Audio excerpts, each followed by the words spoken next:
O carro, a mentira e um final explosivo. Algumas traições são sussurros silenciosos na escuridão, mas outras chegam com o zumbido elétrico de um superdesportivo de 6 dígitos. Para Luísa Faria, o reluzente Porsche Taycan, cor rosa geada metálico, era um troféu, a declaração de uma vitória numa guerra que ela pensava já ter ganho. Imaginava a esposa mais velha e negligenciada, Clara Muniz, a murchar no seu escritório estéril ao ver esta máquina magnífica, um presente de um homem que Luísa tinha roubado com sucesso. O que ela não entendeu, enquanto se dirigia para o estacionamento de visitantes da imponente Torre Vasco da Gama em Lisboa, era que não só estava a conduzir o gesto mais grandioso do seu amante. Estava a conduzir a mesma arma que faria o seu mundo dourado desmoronar-se, porque o nome no título era um que ela conhecia muito bem, mas por todas as razões erradas. A estrutura rachada. O casamento de Clara e Diogo Muniz tinha deixado de ser uma união de paixão e, em vez disso, tornara-se uma atuação meticulosamente cuidada. Para o mundo exterior, eles eram o casal de ouro da elite de Lisboa. Ele, o atraente e eloquente gestor financeiro numa firma de prestígio. Ela, a tranquila arquiteta, gênio e sócia maioritária da Muniz Associados, a firma que carregava o seu nome e que foi construída sobre o seu talento. Eles viviam numa extensa casa de pedra no bairro da Lapa, frequentavam as galas de caridade certas e sorriam para as páginas sociais. Mas, por trás das portas fechadas da sua fachada de calcário, o silêncio era algo palpável, pesado e frio. Clara dedicara a sua vida ao seu trabalho, enquanto Diogo saía para encantar potenciais clientes com jantares e vinho caro. Ela estava no estúdio, com os dedos manchados de grafite, a sua mente a tecer planos em realidades impressionantes. Ela desenhou arranha-céus que redefiniram horizontes e lares que eram santuários de luz e espaço. A sua firma era o seu bebé, o seu legado e a sua fuga.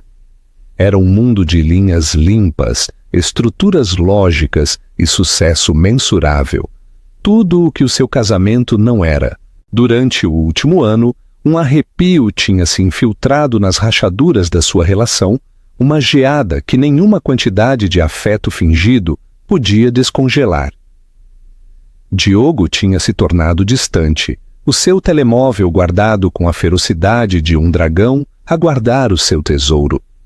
Havia reuniões tardias de clientes que se estendiam até as primeiras horas da manhã e viagens de golfe de fim de semana, das quais ele regressava sem um novo bronzeado, mas com um cheiro distinto a perfume desconhecido que se agarrava à sua roupa. Clara não era ingênua, era observadora. Ela era arquiteta, afinal. Ela via as fraquezas estruturais, as fundações defeituosas, as fissuras capilares que ameaçavam derrubar todo o edifício. Mas ela também era uma estrategista. Uma demolição era confusa. Ela preferia uma demolição controlada. O seu 40º aniversário aproximava-se, um marco que se sentia menos como uma celebração e mais como uma linha de demarcação entre a vida que tinha vivido e a que estava prestes a reclamar. Diogo, num raro momento de atenção performativa, perguntou-lhe o que ela queria.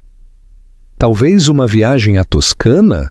Ele sugeriu, mal levantando os olhos do seu tablet. Pensei em algo mais, permanente, respondeu Clara, a sua voz tranquila. Algo para mim. A ideia tinha estado a crescer na sua mente há meses. Começou como um sussurro de desafio e transformou-se num rugido de autoestima. Ela acabara de garantir a cobiçada comissão para o novo Museu de Arte do Tejo, um projeto que garantiria a reputação da sua firma por uma geração. Só o bônus inicial de assinatura era astronômico. Era a vitória dela, o sucesso dela, o dinheiro dela. E ela ia comprar algo que Diogo nunca poderia tocar, algo que simbolizava o seu próprio poder e liberdade. 2 semanas antes do seu aniversário, ela entrou sozinha num estande da Porsche. Ela não vestia os fatos de poder que usava para as reuniões do conselho, mas calças simples e elegantes e uma camisola de cachemira. O jovem vendedor a ignorou no início, apressando-se para homens com relógios vistosos, mas um senhor mais velho chamado Arthur viu a confiança tranquila nos seus olhos. "Em que posso ajudá-la, senhora?" perguntou. "Estou interessada no Taycan Turbo S", disse Clara, a sua voz firme, sem deixar margem para dúvidas. Ela sabia exatamente o que queria. Tinha-o pesquisado durante semanas, o pináculo do desempenho elétrico, um predador silencioso. Ela não o queria num vermelho berrante ou num preto aborrecido. Apontou para uma amostra de cor que brilhava sob as luzes do showroom. Rosa geada metálico, um tom complexo e sofisticado que mudava de rosa pálido para lavanda, dependendo da luz. Era único, feminino e completamente sem desculpas. Ela pagou diretamente da sua conta pessoal, a qual Diogo não tinha acesso, aquela que ela abriu quando as primeiras fissuras capilares apareceram no seu casamento. A papelada estava toda em seu nome, Clara L. Moniz. O carro era um segredo, uma promessa que ela fez a si mesma. Foi entregue a uma garagem privada e climatizada que ela alugou no centro, um espaço conhecido apenas por ela e pela sua assistente ferozmente leal, Sofia. Era a sua cápsula de fuga à espera do lançamento. O seu aniversário real chegou com uma previsível falta de alarde. Diogo deu-lhe um par de brincos de diamante que eram bonitos, caros e completamente impessoais. Sentiram-se como uma indemnização. Ele tinha feito uma reserva no Alma, um restaurante tão badalado que era quase um clichê. Durante o jantar, ele estava mais animado do que em meses, mas a sua energia não estava direcionada para ela. Estava constantemente com o seu telemóvel, um sorriso astuto e autossatisfeito a pairar nos seus lábios enquanto digitava. "A fechar um grande negócio?" perguntou Clara, agitando o vinho na sua taça. "Qualquer coisa do gênero", troçou ele. Os seus olhos a brilhar com um segredo que ela sabia não ter nada a ver com finanças. "Um negócio muito grande, muito lucrativo. Vais ver, estou prestes a fazer uma aquisição importante." Clara simplesmente acenou com um sorriso sereno no rosto. Ela o deixou ter os seus pequenos segredos. O segredo dela estava estacionado a 3 quarteirões de distância, um testemunho silencioso, de ouro rosa, do facto de que, enquanto ele estava ocupado a jogar, ela já tinha comprado o estádio inteiro. Ao sair do restaurante, um carro de serviço parou, um sedã preto familiar. Diogo, sentindo-se generoso, deu ao jovem uma nota de 100 euros. Virou-se para Clara, envolvendo-a com um braço. "Vês, Clara, algumas coisas simplesmente valem o preço", disse, a sua voz escorregadia de autossatisfação. "Só tens de saber como fechar o negócio." Clara olhou para ele, olhou mesmo para ele, e pela primeira vez em muito tempo não sentiu nada além de uma piedade fria e calculista. "Tu não fazes ideia", disse ela em voz baixa, as suas palavras perdidas no ruído da cidade. Ele estava tão ocupado a tentar construir uma nova vida sobre a base dela que não se apercebeu de que ela estava prestes a escavar toda a propriedade. O troféu de Luísa Faria vivia a sua vida através de um filtro do Instagram. O seu mundo era uma coleção selecionada de almoços brunch, malas de designer e selfies sob o sol em locais exóticos, tudo pago por homens que a viam como mais uma aquisição de luxo. Aos 26 anos, ela tinha aperfeiçoado as suas habilidades a um nível de arte. Ela não era apenas um rosto bonito. Era uma estudante do desejo, uma especialista em refletir o ego de um homem até que ele ficasse tão cativado pelo seu próprio reflexo que lhe daria tudo o que ela quisesse. Diogo Moniz era a sua obra-prima. Ela o conhecera num bar no terraço onde ele estava a celebrar o aniversário de um amigo. Ele era mais velho, distinto, com aquela confiança fácil que vinha da riqueza geracional. Ou assim pensou ela. Ele lhe comprou um copo de champanhe e os seus elogios eram tão suaves e caros quanto a colheita. Ele falou do seu casamento sufocante com uma mulher obcecada pela carreira que não o apreciava. Luísa ouviu com olhos grandes e compreensivos, a sua mão a descansar suavemente no antebraço dele, fazendo-o sentir-se visto, desejado e poderoso. Num mês, ele a tinha instalado num apartamento elegante no centro, com vistas deslumbrantes da cidade. O seu guarda-roupa começou a encher-se de pulseiras Cartier e malas Chanel. Diogo não era apenas um benfeitor, era um projeto. Ela ia ser a mulher que finalmente o faria deixar a sua esposa fria e aborrecida. Ela ia ser a próxima senhora Moniz. A sua obsessão por Clara era total. Ela passava horas a navegar por velhos artigos sobre designs da Moniz em Associados, examinando fotos de Clara em eventos de caridade. Ela via uma mulher que era simples, severa, sempre em roupas de arquitetura escuras. Uma mulher que parecia mais confortável com uma planta do que com uma mala de marca.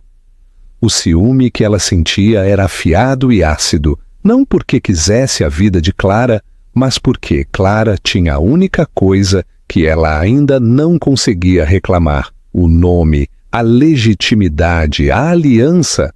Luísa acreditava que a guerra era ganha no campo de batalha das posses materiais.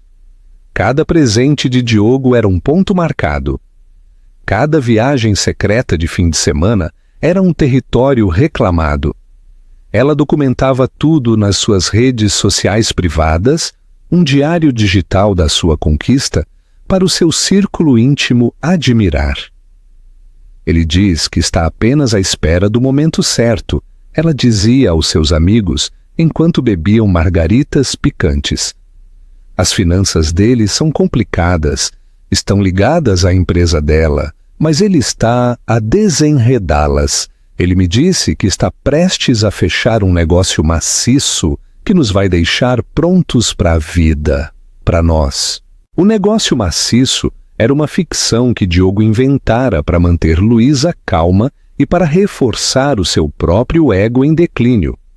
Na realidade, ele era um gestor de patrimônio glorificado que, apesar dos seus fatos caros, vivia muito além das suas possibilidades. O seu estilo de vida e o de Luísa estavam a ser financiados por um esquema complexo e profundamente ilegal de desvio de fundos que ele orquestrara a partir das contas da própria empresa de Clara.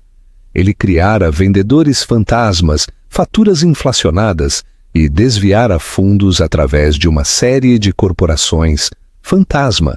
Ele não via isso como roubo, mas como a sua parte devida.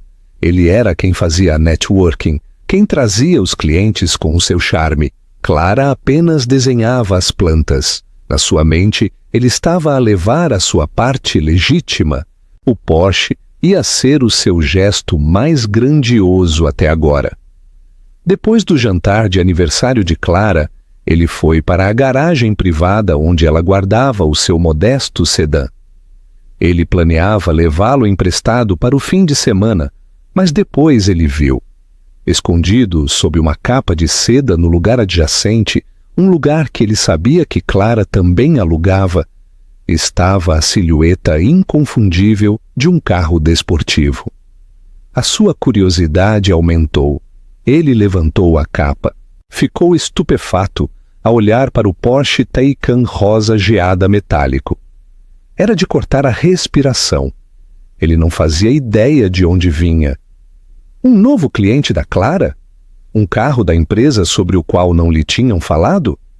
A sua mente acelerou, mas nunca chegou à conclusão mais óbvia, que Clara o tinha comprado para si mesma. Clara não fazia coisas assim. Era prática, sensata, conduzia um carro fiável e seguro.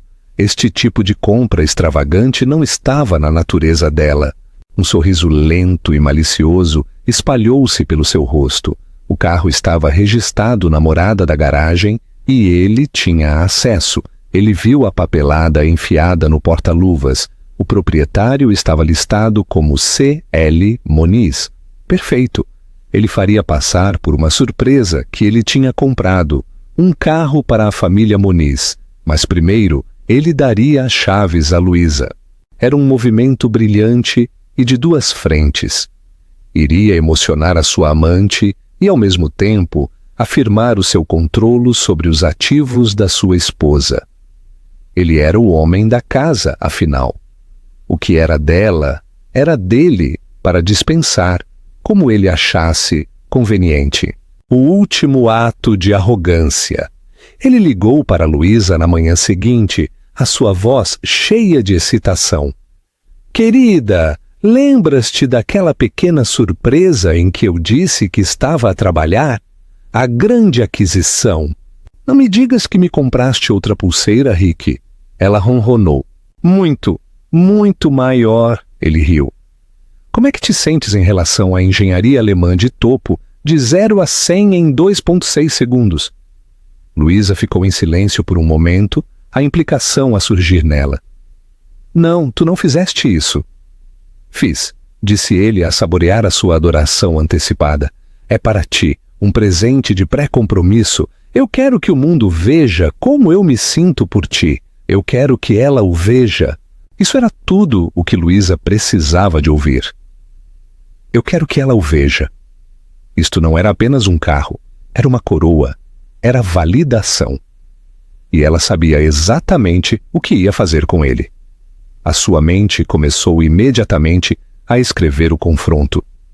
Ela não enviaria apenas uma foto, ela entregaria a mensagem pessoalmente. Ela conduziria este símbolo da devoção de Diogo diretamente para o coração do reino de Clara, o escritório dela, e veria a rainha de gelo derreter-se. Quando eu o tiver, ela respirou para o telemóvel, o seu coração a bater forte. Amanhã, prometeu Diogo. Prepara-te, veste algo espetacular. Aquela noite, Luísa não conseguia dormir. Ela deixou o seu traje de fora, um vestido de designer branco justo, saltos agulha e óculos de sol que eram ofensivamente grandes. Ela praticou o seu discurso no espelho, um coquetel de piedade e condescendência. Ela já não era a outra mulher. Ela era a mulher. E amanhã, Clara Moniz saberia isso sem sombra de dúvida. Na tarde seguinte, Diogo encontrou-se com Luísa num local discreto a poucos quarteirões da garagem privada. Ele parou no Porsche, o motor elétrico a fazer apenas um sussurro. A cor rosa geada parecia brilhar sob o sol da tarde, um farol de luxo ousado. Quando Luísa o viu, um gaspe genuíno e improvisado escapou-lhe dos lábios. Era mais magnífico do que ela poderia ter imaginado. Parecia algo forjado a partir de champanhe cristalizado e ambição. Oh, Diogo, ela respirou, passando uma mão perfeitamente cuidada sobre o capô. Diogo sorriu, o seu peito inchado. Esta era a adoração que ele ansiava, a validação que nunca obteve de Clara. Clara teria perguntado sobre os prêmios de seguro ou a infraestrutura de carregamento. Luísa apenas viu a declaração que fazia. É o melhor para a melhor, disse ele, entregando-lhe um porta-chaves. Há apenas uma destas chaves. É toda tua. Ele, claro, tinha guardado a sobressalente que veio com a documentação do carro. Um pequeno detalhe. Ele lançou-se à mentira que tinha construído tão cuidadosamente. Eu comprei-o para nós, na verdade. Está em nome da família por motivos fiscais. Tu sabes como é. Mas eu quero que sejas tu a conduzi-lo, que o estreies. Luísa não estava a ouvir os detalhes. Ela já estava a enquadrar a história perfeita para o Instagram. O porta-chaves na sua mão. O logótipo da Porsche em destaque. O título já estava a escrever-se sozinho na sua cabeça. Algumas raparigas recebem flores, outras recebem o stand inteiro. Ela deslizou para o banco do condutor. O aroma a couro novo e eletrônica cara a envolvê-la. O cockpit parecia uma nave espacial. Não consigo acreditar que isto é meu, sussurrou ela, a sua voz cheia de reverência. É, disse Diogo inclinando-se para a beijar. Agora tenho de ir para uma reunião. Alguns investidores a quem tenho de apertar a mão. Tu vai desfrutar. Exibe-o. Tu o mereces. Ele deu-lhe uma piscadela cúmplice. Talvez passes por alguns sítios onde será apreciado. Ele não precisava de ser mais específico. Ambos sabiam exatamente a que ele se referia. Enquanto ele se afastava para apanhar um táxi, Luísa o viu partir com um sorriso triunfante no rosto. Ele era tão previsível e ela ia dar-lhe exatamente o que ele queria. A sua primeira paragem não foi um passeio à beira do rio ou uma volta pelo centro. O seu destino era singular, um alvo para o qual ela estava a apontar há meses. Ela programou a morada da Torre Vasco da Gama no sistema de navegação de última geração do carro. A voz suave como seda do GPS parecia uma cúmplice a guiá-la para a sua vitória final. Conduzir o Taycan foi uma experiência em si mesma. A aceleração silenciosa e instantânea era inebriante.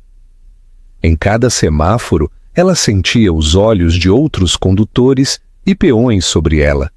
Eles olhavam para o carro, mas ela sentia como se estivessem a olhar para ela, ungindo-a como alguém especial, alguém que tinha chegado. Ela pôs a sua música a tocar alto, uma lista de reprodução de hinos de empoderamento feminino, sem desculpas, que pareciam hilariantemente irônicos no contexto, enquanto se dirigia para a Avenida da Liberdade, o coração do distrito financeiro de Lisboa. Os imponentes canyons de vidro e aço pareciam abrir-se para ela. A Torre Vasco da Gama era um dos edifícios mais novos e prestigiados, uma obra-prima modernista e elegante, para a qual a própria firma de Clara, ironicamente, tinha ajudado a desenhar o interior. A ironia perdeu-se em Luísa. Ela só a via como a fortaleza do inimigo. Ela ignorou o estacionamento público subterrâneo, entrando diretamente no circuito de visitantes de curta duração, mesmo em frente à entrada principal. Era uma violação flagrante das regras de estacionamento do edifício, destinada apenas a descargas rápidas, mas esse era o ponto. Ela não planeava ficar muito tempo. Ela queria que o carro fosse visto. Ela o deixou angulado de tal forma que a cor não convencional o tornava impossível de ignorar. A respirar fundo, ela olhou para o seu reflexo no espelho retrovisor. O seu batom estava perfeito. A sua expressão era uma máscara cuidadosamente elaborada de confiança serena e piedade. Pegou na sua mala, certificando-se de que o porta-chaves do Porsche pendia dos seus dedos de forma conspícua. O átrio era uma caverna de mármore e vidro, cheio de pessoas em fatos caros que se moviam com propósito. Um guarda de segurança estoico, numa grande secretária de granito, observou-a aproximar-se. — Em que posso ajudá-la, senhora? — perguntou o seu tom plano. — Estou aqui para ver a Clara Moniz, disse Luísa, a sua voz doce como mel e com sabor a arsênico. Eu não tenho uma marcação, mas tenho a certeza de que ela vai querer ver-me. É um assunto pessoal. O segurança fez uma chamada. Depois de um momento, olhou para ela. A assistente da senhora Moniz diz que ela está numa reunião. Pode esperar? Ou pode deixar uma mensagem? Luísa sorriu. Oh, eu vou esperar. Diga à assistente dela que foi feita uma entrega muito especial por parte do seu marido. Ela vai entender. Ela sentou-se num sofá de couro baixo, cruzando as pernas e fazendo um espetáculo de percorrer o seu telemóvel. O porta-chaves ainda à vista. Ela sentiu um arrepio a percorrer as suas veias. Isto era a cena final do filme, onde a heroína corajosa ganha o homem e o castelo. Ela tinha as chaves do reino e estava prestes a marchar diretamente para a sala do trono e anunciar que a rainha tinha morrido. Ela não fazia ideia de que ela era o bobo, prestes a realizar o ato mais humilhante da sua vida na própria corte da rainha. O cheque-mate da arquiteta Sofia Pires era mais do que a assistente executiva de Clara Moniz. Era a sua guardiã, a sua confidente e o seu sistema de alerta precoce. Uma mulher inteligente e impecavelmente organizada com 30 e poucos anos, Sofia estava com Clara desde os primeiros dias da firma e possuía uma lealdade tão inabalável quanto os alicerces dos edifícios que elas desenhavam.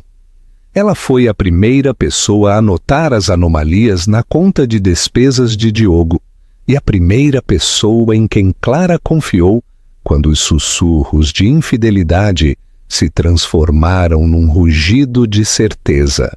Quando a chamada chegou da segurança do átrio, os sentidos finamente apurados de Sofia entraram em alerta máximo.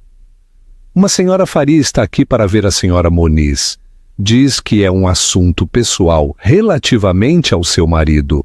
As costas de Sofia endireitaram-se. Faria, o nome do relatório do investigador privado, o nome nos extratos do cartão de crédito para lingerie e escapadelas de fim de semana. Ela está numa reunião com um cliente que não pode ser interrompida, disse Sofia, a sua voz gelo puro.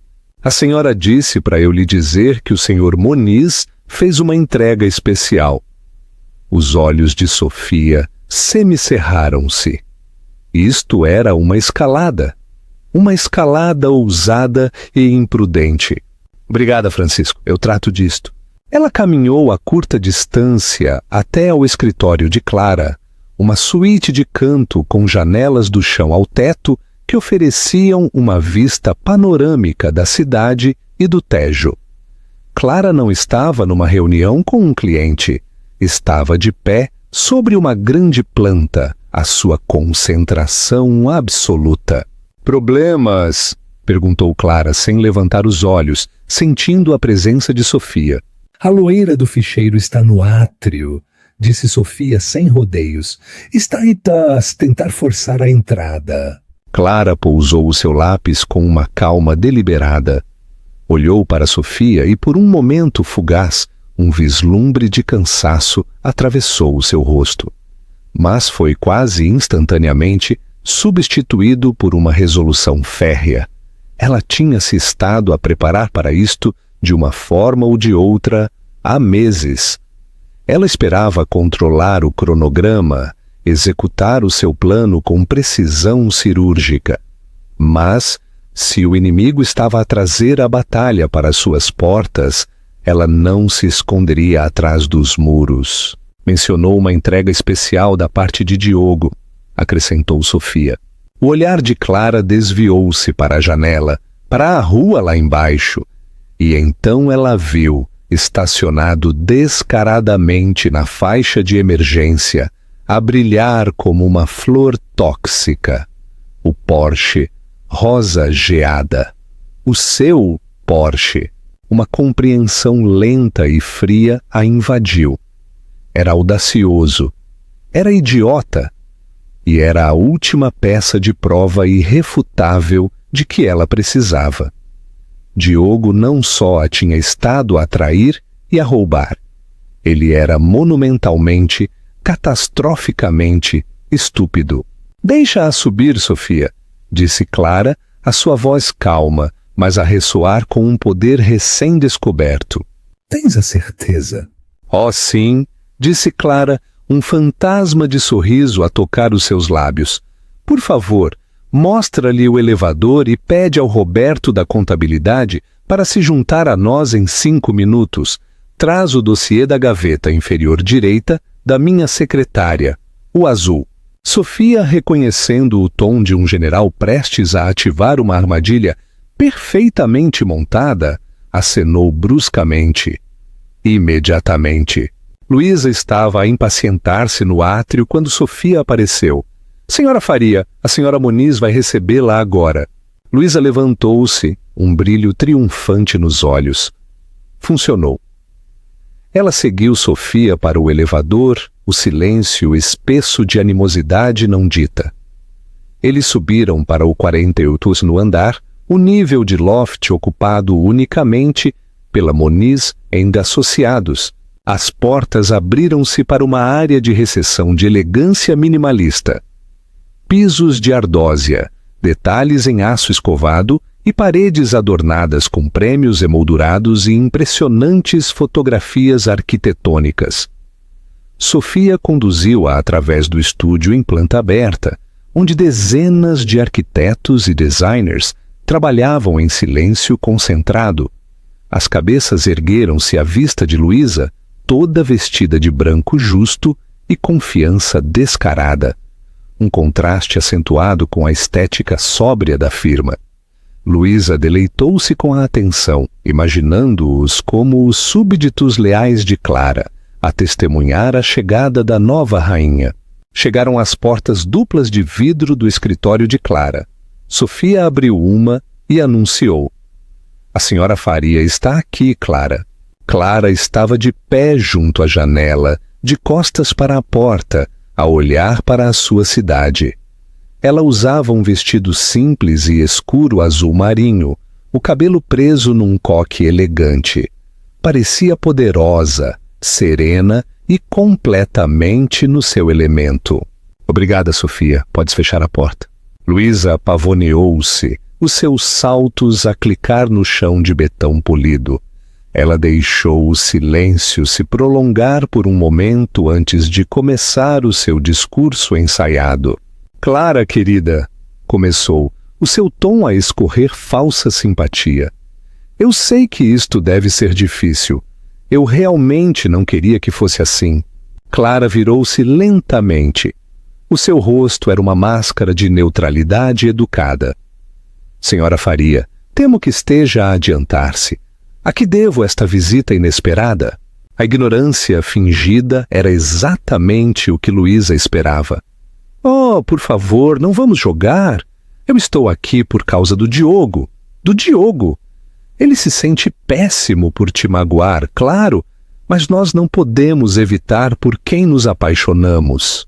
Ela aproximou-se das cadeiras de cliente em frente à grande secretária de Clara e, em vez de se sentar, empoleirou-se na borda dela. Um ato deliberado de marcação de território. Ela pendurou o porta-chaves no dedo. Ele queria que eu tivesse isto, disse Luísa, a sua voz a subir de excitação enquanto ia ao ataque. Disse que queria que eu tivesse algo bonito, algo para mostrar o quanto ele me valoriza. Ele está a deixar-te, Clara. Ele só tem estado à espera do momento certo para te dizer. Ela fez uma pausa, à espera de lágrimas ou de um surto, do desmoronamento. Ela não obteve nada. Clara simplesmente a observou com uma quietude inquietante. Ele comprou-me um carro! Luísa insistiu, a sua voz a tornar-se um pouco estridente. Um Porsche! Está lá embaixo! Um Taycan Turbo S! Ela disse que era a altura de uma melhoria em todos os sentidos da palavra. Eu acho que ele finalmente percebeu que merece uma mulher que seja tão rápida e emocionante quanto a sua própria vida. não uma arquiteta aborrecida que está casada com o seu trabalho. Ela pôs-se de pé e caminhou até a janela, gesticulando grandiosamente. É aquele, o bonito de cor rosa geada. Ela disse que a cor lhe lembrava a minha pele. É tão romântico! Este era o seu momento de triunfo. Ela tinha colocado a sua carta vencedora na mesa. Tinha se gabado do símbolo máximo da sua vitória, mesmo na cara da esposa, no próprio assento de poder dela. Ela virou-se da janela com um sorriso de vitória no rosto, pronta para testemunhar a devastação completa e total da mulher à sua frente. O último dardo Clara Muniz deixou o silêncio se esticar, permitindo que as palavras triunfantes de Luísa pairassem no ar como um perfume barato. Ela observou a mulher mais jovem, a expressão presunçosa, a postura desafiadora, a forma como ela brandia o porta-chaves como um cetro. Tudo era tão teatral, tão profundamente patético. Por um momento, Clara quase sentiu uma pontada de piedade por ela. Esta mulher era um peão num jogo que ela nem sabia que estava a jogar. Um jogo orquestrado por um tolo e prestes a ser terminado por uma rainha. Finalmente, Clara falou. A sua voz, desprovida de calor ou histeria, era calma, precisa e tão fria quanto o vidro da janela ao lado da qual estava. Um Porsche Taycan Turbo S, repetiu ela como se estivesse a saborear as palavras. Na cor rosa geada metálico. Sim, é um carro impressionante. O desempenho é incomparável. O sistema de travagem regenerativa é uma maravilha da engenharia. O sorriso de Luísa vacilou um pouco. Esta não era a reação que ela tinha antecipado. Ela esperava lágrimas, raiva, uma briga aos gritos, não uma revisão técnica. Oh, sim, é muito rápido, balbuciou Luísa, sentindo uma estranha sensação de inquietação. Clara estava a controlar a narrativa, a dirigir a conversa para uma direção que ela não entendia. Clara anuiu, dando um pequeno passo em frente. De 0 a 100 em 2,6 segundos, 750 cavalos de potência com overboost, uma velocidade máxima de 260 km por hora. O Diogo não o saberia, disse Clara, a sua voz a baixar uma fração. Ele nunca o conduziu. Na verdade, até ontem, ele nem sequer sabia que existia. Uma carranca confusa formou-se na testa de Luísa. Do que é que estás a falar? Ele mo comprou. Foi uma surpresa. Para o nosso futuro? Clara permitiu-se um pequeno sorriso sem alegria. Senhora Faria, Diogo tem muitos defeitos. É um mentiroso, um narcisista e, como descobri recentemente, um ladrão. Mas uma coisa que ele não é original. Ele não tem imaginação para escolher um carro como aquele, muito menos naquela cor específica. Ele ter-te-ia comprado um Mercedes vermelho, porque é um clichê. Ela deu outro passo para mais perto, os seus olhos fixos nos de Luísa. Vê, Diogo não te comprou aquele carro. Ele não podia pagar. A comissão que ele ganha num ano não cobriria o pagamento inicial. Isso não é verdade? Insistiu Luísa, a sua voz a tremer. Ele é um brilhante gestor financeiro. Ele acabou de fechar um grande negócio. Nesse momento houve uma suave batida na porta. Sofia entrou seguida por um homem de aspecto nervoso num fato amarrotado que carregava uma pasta azul. Chamou-me, senhora Muniz? Perguntou o homem Roberto da contabilidade. Sim, Roberto. Obrigada por ter vindo, disse Clara, sem desviar o olhar de Luísa.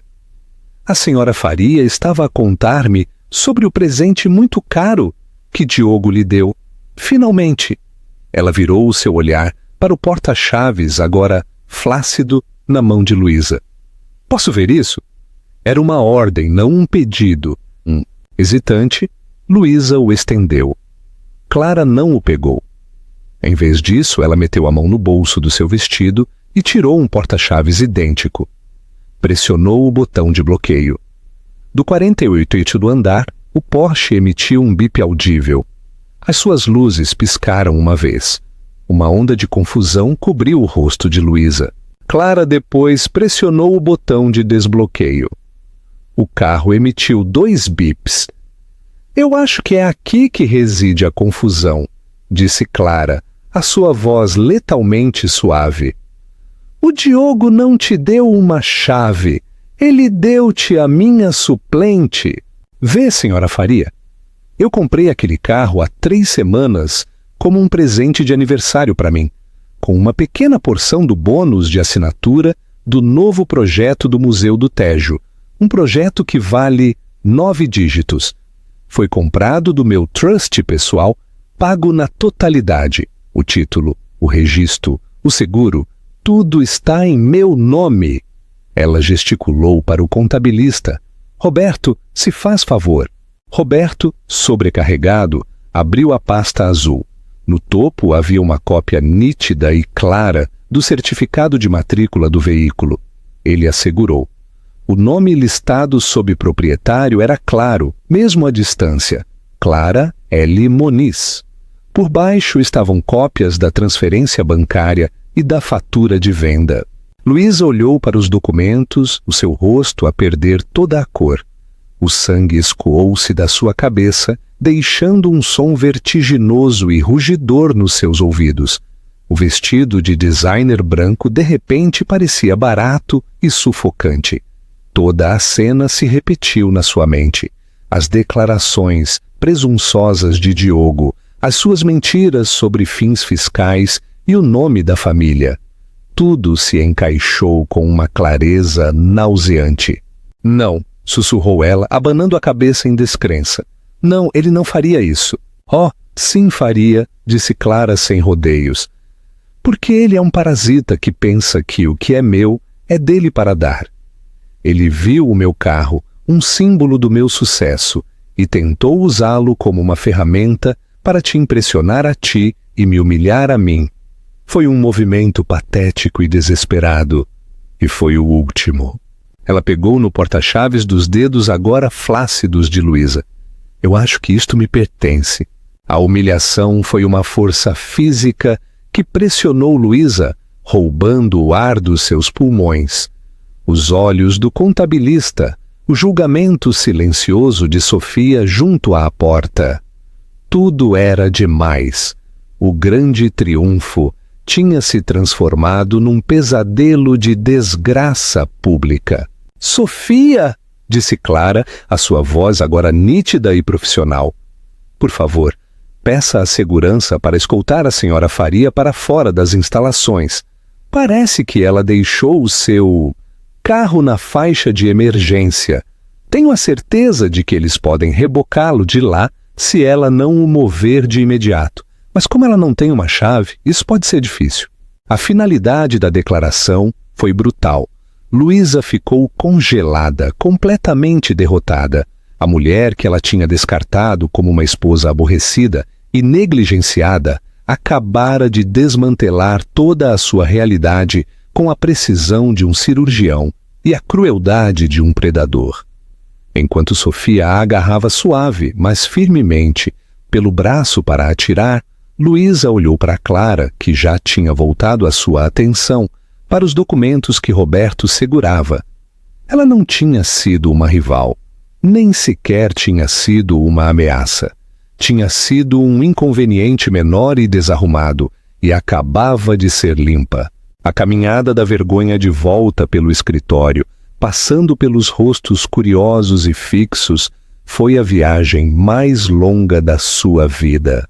O epílogo: A Rainha de Lisboa. As horas após a saída humilhante de Luísa passaram num borrão de atividade controlada para Clara. Ela teve uma breve e tranquila reunião com os seus sócios principais, garantindo-lhes que um assunto pessoal estava a ser tratado e que não teria quaisquer repercussões nas operações da firma. Reviu as plantas do museu, fazendo algumas anotações perspicazes e agudas. Para qualquer observador, ela era o epítome da compostura profissional. Mas por baixo da superfície, uma fúria fria estava a fervilhar à espera do momento certo para ser libertada. Ela saiu do escritório às 6 em ponto. Não apanhou o seu habitual carro de serviço. Em vez disso, apanhou o elevador para a sua garagem privada.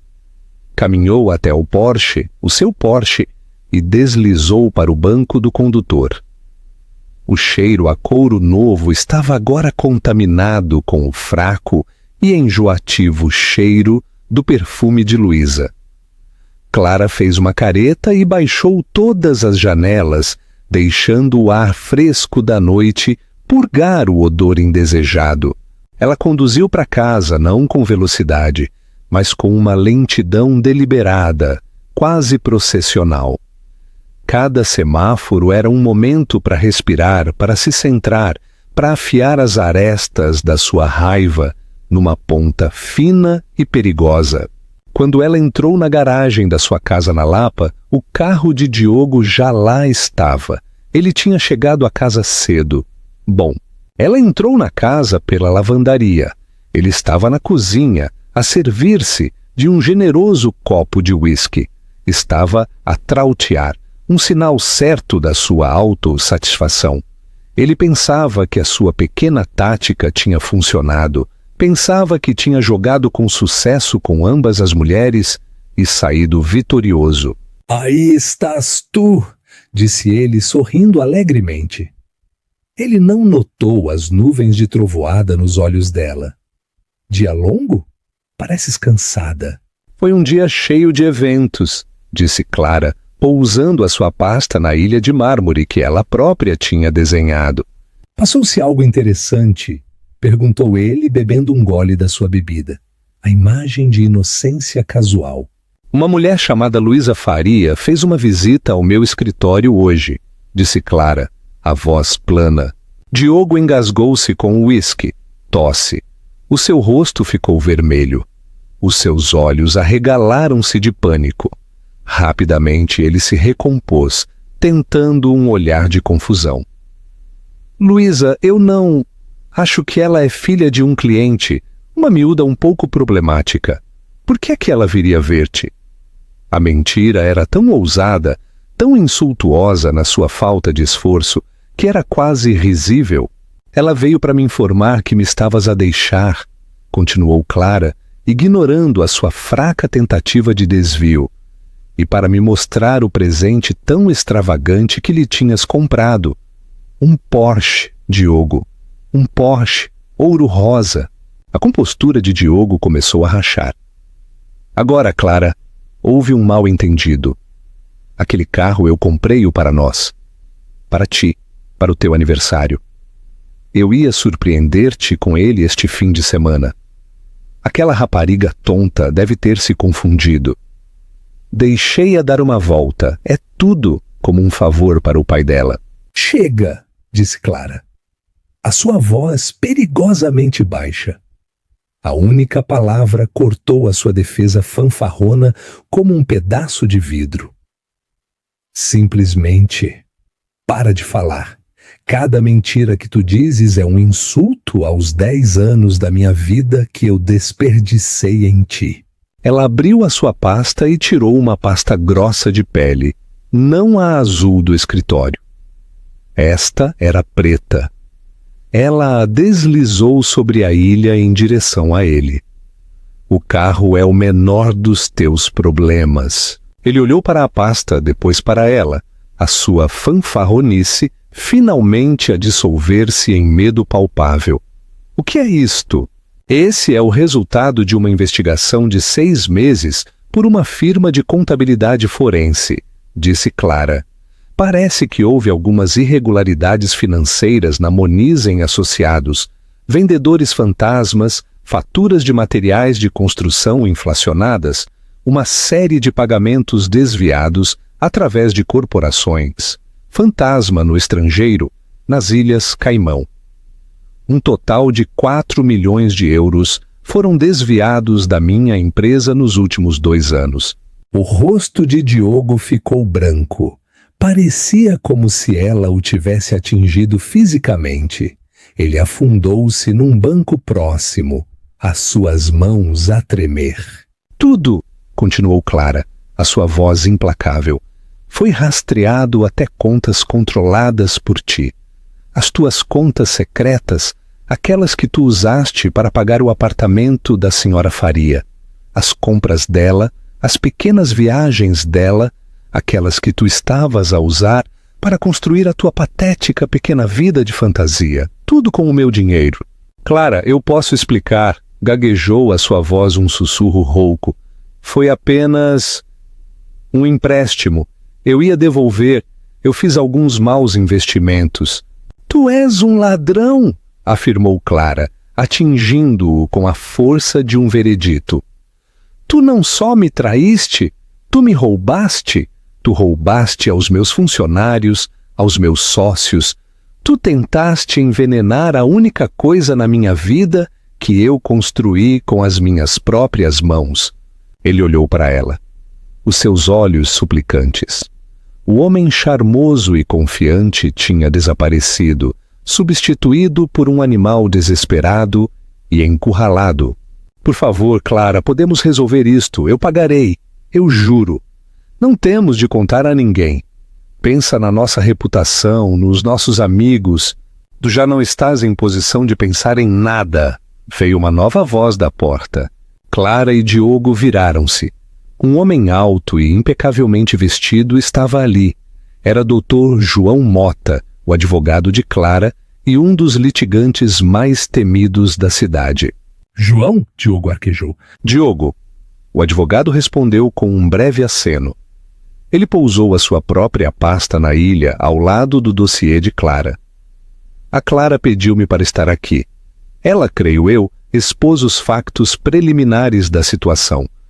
Estes são papéis de divórcio, citando adultério e desvio financeiro. Tu vais sair desta casa esta noite. Não vais contactar Clara, nem qualquer funcionário da sua firma. Será dada uma pequena quantia de uma conta conjunta para cobrir as tuas despesas de subsistência imediatas, um ato de generosidade que eu desaconselhei. Depois ele tirou outro conjunto de documentos. Isto é uma confissão e um acordo de reembolso. Tu vais assinar a cessão de todos os teus ativos, a tua pensão, o teu portfólio de investimentos. Tudo para começar a reembolsar os 4 milhões de euros que roubaste. Em troca da tua total cooperação, Clara concordou, por agora, em não apresentar acusações criminais. Acusações criminais, disse João Mota calmamente. O desvio desta magnitude implica uma sentença de até 15 anos de prisão. Aconselho-te a aceitares o acordo. É o único que vais conseguir. A luta abandonou Diogo completamente. Ele estava encurralado, superado a cada passo. Ele tinha subestimado Clara tão profundamente que era espantoso. Ele a viu não como uma parceira, mas como um recurso a ser saqueado. Nunca viu a estrategista brilhante que estava a rastrear cada um dos seus movimentos, a reunir pacientemente as provas de que precisava para o destruir completamente. Com a mão a tremer, Diogo Moniz, o menino de ouro das finanças de Lisboa, pegou na caneta oferecida pelo advogado e começou a assinar a sua vida. Clara observou-o, não com ódio ou mesmo satisfação, mas com um vazio profundo e purificador. A jaula dourada estava finalmente aberta. A atuação tinha terminado. O epílogo: A Rainha de Lisboa. 6 meses depois, o outono de Lisboa estava a pintar a cidade em tons de ouro e carmesim. Clara Moniz encontrava-se numa plataforma de aço temporária a 4 andares do chão. O vento fresco a chicotear madeixas de cabelo debaixo do seu capacete. Por baixo dela, o estaleiro de construção do novo Museu de Arte do Tejo zumbia com o caos organizado da criação. O cheiro a betão úmido, serradura e a vasta e fresca extensão do rio Tejo enchiam o ar. Este era o seu elemento. Não o silêncio estéril de uma sala de reuniões, mas aqui, onde os planos e os sonhos estavam a ser forjados em realidade. A instalação da parede cortina está adiantada, senhora Moniz, disse o capataz do local, um homem corpulento chamado Pedro, a sua voz a gritar para ser ouvida por cima de um guindaste próximo. A senhora desenhou para a galeria ocidental em balanço. É uma beleza. Os rapazes estavam a coçar a cabeça com as plantas, mas agora que a veem a tomar forma, eles percebem. Vai parecer que está a flutuar no ar. Clara sorriu, um sorriso genuíno e sem fardos que chegou aos seus olhos. Essa é a ideia, Pedro. Obrigada. Continuem com o excelente trabalho. Enquanto olhava para o esqueleto a erguer-se contra o céu azul brilhante, a sua visão a tomar forma tangível, sentiu uma profunda sensação de paz. Isto era real. Isto era dela. Era um legado construído de aço, vidro e intelecto, uma fundação muito mais estável do que a que a sua vida pessoal tinha construído. Os fantasmas do seu passado recente raramente a visitavam aqui. Tinham sido exorcizados pelo impulso implacável do seu trabalho e pela sua recém-descoberta liberdade. Uma notificação vibrou no seu telemóvel, que estava enfiado no bolso do seu casaco. Ela já sabia o que era. No dia 10 de cada mês, às 9 em ponto da manhã, ela recebia o mesmo e-mail automático e estéril da conta de recuperação que João Mota tinha configurado. Assunto: Fundo de Reembolso Moniz. Parcela mensal recebida. Era uma confirmação digital silenciosa da sua vitória. Diogo já não existia. O primeiro mês, ela tinha olhado para a quantia insignificante, uma pequena fração do que ele tinha roubado, e sentiu um vislumbre de sombria satisfação. Agora era apenas ruído de fundo, uma lembrança de um homem que se tinha encolhido para a irrelevância total. O último que ela soube de Diogo veio através do notório e eficiente moinho de mexericos da cidade. Despojado dos seus ativos e da sua carreira, ele tinha vendido o último dos seus relógios de designer para pagar um caminhão de mudanças e tinha conduzido para um subúrbio sombrio no sul para se mudar para a cave da sua irmã. A sua última comunicação com Clara tinha sido um longo e divagante e-mail enviado de uma conta genérica do Gmail, cheio de autopiedade, culpa e um patético apelo de última hora à sua história partilhada. Ela leu as 2 primeiras frases, reconheceu a cadência familiar do seu narcisismo e apagou-o, sem pensar 2 vezes. Ele era um capítulo fechado, um mal escrito. Luísa Faria tinha desaparecido ainda mais completamente. As suas contas de redes sociais foram eliminadas, o seu nome a desaparecer do mundo digital que ela tão desesperadamente tinha tentado conquistar.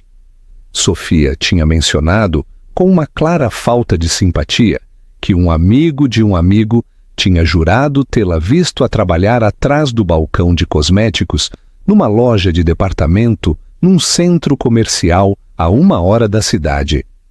O seu rosto estava sem a sua habitual maquilhagem pesada, as suas roupas de designer substituídas por um uniforme de poliéster.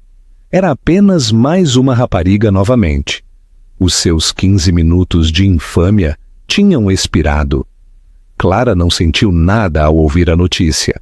Nem pena, nem triunfo. Apenas uma vasta e final indiferença. Mais tarde, naquela tarde, de volta aos escritórios banhados pelo sol da Moniz em Associados, a mudança era palpável. A tensão opressiva que tinha subtilmente permeado a firma durante o último ano do casamento de Clara tinha desaparecido, substituída por uma energia vibrante e colaborativa. Ela tinha promovido 2 arquitetos jovens e merecedores e tinha lançado uma iniciativa de inovação interna, encorajando a sua equipa a ir além dos limites.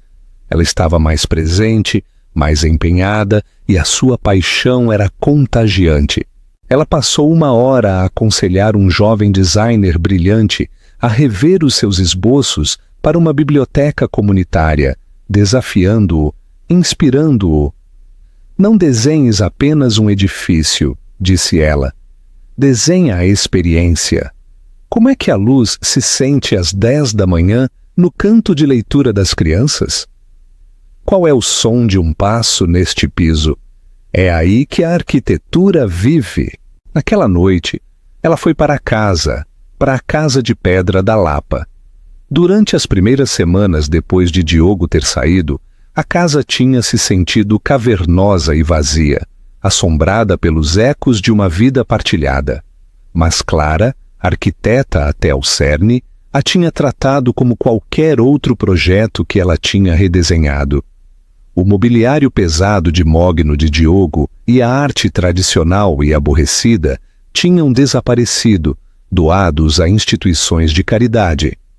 No seu lugar estavam as linhas limpas do design escandinavo, arte contemporânea de artistas locais de Lisboa e estantes cheias de livros de filosofia e poesia ao lado dos seus tomos de arquitetura. O espaço era agora um reflexo do seu ser, tranquilo, sofisticado e completamente seu. Ela serviu-se de um copo de Sauvignon Blanc, pôs um disco de jazz antigo e aninhou-se numa poltrona confortável na sua sala de estar, a ver como as luzes da cidade começavam a brilhar fora da sua janela. O silêncio já não era pesado ou frio, era pacífico. Quando chegou sexta-feira, um impulso familiar a invadiu. Ela terminou o seu trabalho, despediu-se de Sofia e apanhou o elevador para a sua garagem privada. Ali estava, a brilhar sob as luzes fluorescentes, o Porsche rosa geada. Por um tempo ela tinha considerado vendê-lo, preocupada que ainda fosse um objeto contaminado, mas rapidamente percebera que isso seria deixar Diogo e Luísa ganharem uma pequena vitória póstuma. Ela tinha ganho este carro. Ela o tinha escolhido. Não deixaria que o sórdido e pequeno drama deles o definisse. Ela deslizou para o banco do condutor. Não havia rasto de perfume indesejado, apenas o cheiro limpo e reconfortante do couro. Ela saiu para o trânsito da tarde, não em direção à casa, mas em direção à autoestrada da costa, aberta. O sol poente projetava um brilho ardente sobre a água e o horizonte começou a vestir-se com as suas joias noturnas. Ela abriu o teto panorâmico, deixando o ar fresco do outono entrar. Ao acelerar na estrada, o motor elétrico do Taycan respondeu com o seu característico e silencioso aumento de potência. Ela não estava a correr, estava a fluir, a tornar-se parte da corrente sanguínea elétrica da cidade. Pensou na mulher que tinha sido 6 meses atrás, serena, paciente, mas a carregar a pesada armadura de uma guerra secreta. Essa mulher tinha estado a jogar na defesa, a planear meticulosamente um contra-ataque. A mulher que ela era agora já não estava em guerra. Ela tinha ganho e, ao fazê-lo, percebera que a luta em si estava abaixo dela. A sua vitória não foi apenas na queda de Diogo ou na humilhação de Luísa. Foi neste momento a alegria simples e profunda de conduzir um carro que ela amava por uma cidade que ela ajudou a construir em direção a um futuro do seu próprio design. O caminho à frente estava aberto a curvar-se ao longo da bela e interminável costa. Clara apertou o seu aperto no volante, um pequeno sorriso confiante nos seus lábios. Ela não sabia exatamente para onde ia, e pela primeira vez em muito tempo, isso parecia absolutamente perfeito. Essa é a incrível história de como um único e audacioso ato de traição saiu pela culatra da forma mais espetacular possível. A história de Clara é um poderoso lembrete de que a verdadeira força não é sobre ser barulhento ou chamativo. É sobre inteligência tranquila, paciência estratégica e conhecer o teu próprio valor. Enquanto Luísa e Diogo estavam ocupados a jogar um jogo superficial de aparências, Clara estava a jogar xadrez e esteve sempre 3 jogadas à frente. Ela não só recuperou o seu carro, ela reclamou a sua empresa, o seu poder e a sua vida, provando que a melhor vingança não é apenas viver bem, mas reclamar absolutamente tudo o que é legitimamente teu. O que pensaste da jogada final de Clara? Foi justiça servida a frio ou Diogo e Luísa tiveram exatamente o que mereciam? Deixa-nos saber nos comentários abaixo. Obrigado por ouvir.